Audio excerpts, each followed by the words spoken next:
There be two sorts of commonwealth, the one for preservation as Lacedaemon and Venice, the other for increase as Rome. Lacedaemon, being governed by a king and a small senate, could maintain itself a long time in that condition, because the inhabitants, being few, having but a bar upon the reception of strangers, and living in strict observation of the laws of Lycurgus, which now had gotten reputation and taken away all occasion of tumults, might well continue long in tranquillity, for the laws of Lycurgus introduced a greater equality in estates, and a less equality in honors, whence there was equal poverty, and the plebeians were less ambitious, because the honors or magistracies of the city could extend but unto a few, and were not communicable unto the people, nor did the nobility, by using them ill, ever give them a desire to participate of the same. This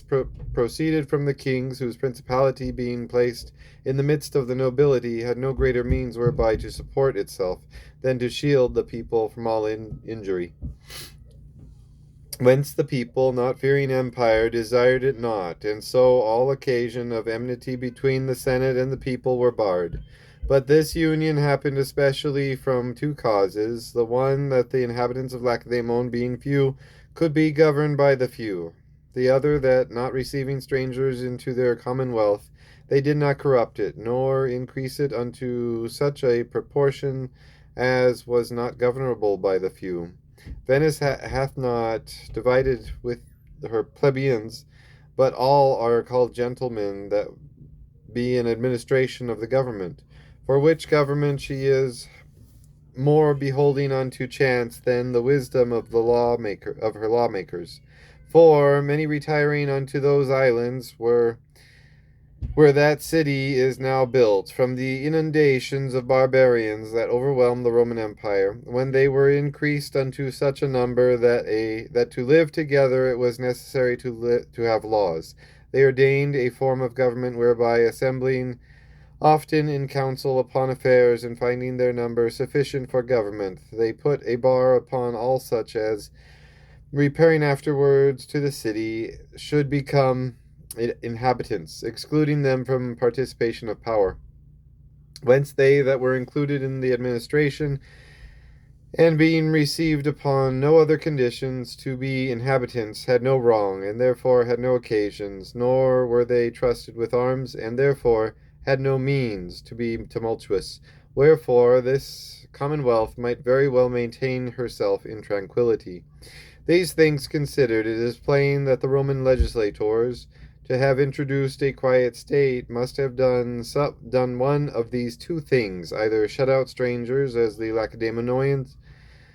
or, as the Venetians, not allowed the people to bear arms. But they did neither, by which means the people, having power and increase, were in perpetual tumult. Nor is this to be helped in a commonwealth for increase, seeing if Rome had cut off the occasion of her tumults, she must have cut off the means of her increase, and by consequence of her greatness. Wherefore let a legislator consider with himself whether he would make his commonwealth for preservation, in which case she may be free from tumults, or for increase, in which case she must be infested with them. If he make her for preservation, she may be quite at home, but will be in danger abroad. First, because her foundation must be narrow and therefore weak, as that of Lacedaemon, which lay but upon 30,000 citizens, or that of Venice, which lies but upon 3,000. Secondly, such a commonwealth must either be in peace or in war. If she be in peace, the few are soonest effeminated and corrupted,